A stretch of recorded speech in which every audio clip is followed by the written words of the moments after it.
I was having a debate with a friend on a topic that I was well versed in. I laid out the facts, to which she responded that I was being horribly negative.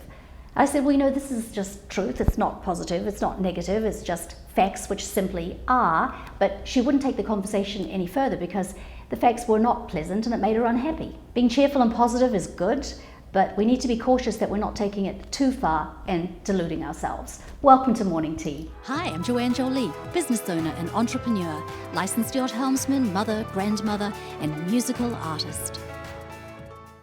Positive thinking has big limitations.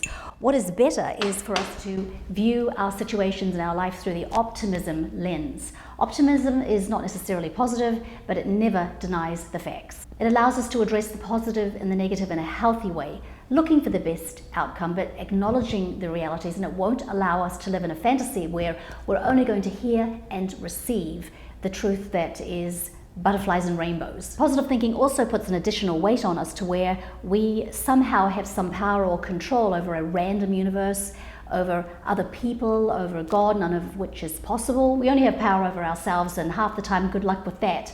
Think back to the failed New Year's resolutions fueled by a burst of positive energy. Positive thinking can also be punishing. If things aren't going well, then it's because we're not thinking positively enough. It's all our fault. You know, I spent years raising children, sleepless nights, trips to the emergency room, worries with teenagers who are making poor decisions in their life. These are the experiences where optimism comes in, and we acknowledge the worries and the concerns, and we walk through them with a sense of gratitude, looking for the best outcome and the good, because it's always there to be found. So here's my positive thinking disaster story. As a conservatory trained pianist, it was required that we memorize all the music. And this is not easy stuff. Complicated Bach fugues, pages and pages of Beethoven's sonatas. In the classical music world, having your music in front of you is a strike. You are inferior, you are not a proper musician. And this was always a struggle for me. I was able to memorize the music, but then in a live performance where you've got the added elements of an audience and nervousness, I would experience blackouts, my memory would fail me, and it was terribly embarrassing. So I decided to apply the power of positive thinking. I believed I could conquer this. I was strong, I was intelligent, I did know my music. And all of this mental building up and the prep led to my worst performance ever. It took years to recover from that. In fact, I didn't think that I would ever get up on a stage again. Finally, I revisited the memorization issue and I realized I can't do this. And the pressure that I was putting on myself caused high levels of anxiety and uncertainty. As hard as I tried to convince myself of this, I could not make it happen. And I'll tell you, what a relief. Side note to musicians, memorization is an incredibly valuable exercise. It keeps your brain firing away, forging new neurological pathways. It takes a great deal of skill to learn a new piece of classical music and commit it to memory, so keep doing it. And our beliefs might just have to change. Shying away from things because they're not positive weakens you. And it comes from fear. We can believe whatever we choose to believe. It may have no bearing whatsoever on the truth, and sometimes we just flat out get it wrong. What is absolutely true is always correct everywhere, all the time, under any condition.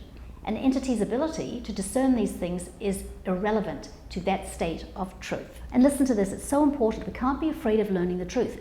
Truth is empowering. It is a rock. It's something you can stand on, step up, and move forward from. And another side note for musicians, if you have a similar story, the tide is turning a little bit back towards a time when it was actually an insult to the composer if you did not have a handwritten copy of his work in front of you. At the end of this video, I will put a clip of my performance of a Beethoven sonata with a symphony orchestra with my music in front of me. So now there's an empty space to fill. In my case, I was not able to meet the standard to become a classical pianist. So I zeroed in on my other strengths and assets as a musical artist and a composer, working on those things, taking them to the next level and then the next level, growing and thoroughly enjoying the process. Thank you so much for being here again today. Do you have any thoughts on positive thinking? Pop them into the comment section below. I'd love to see those. Go on over to joannejolie.com and sign up to be on my official mail list. I look forward to seeing you next time. Thank you.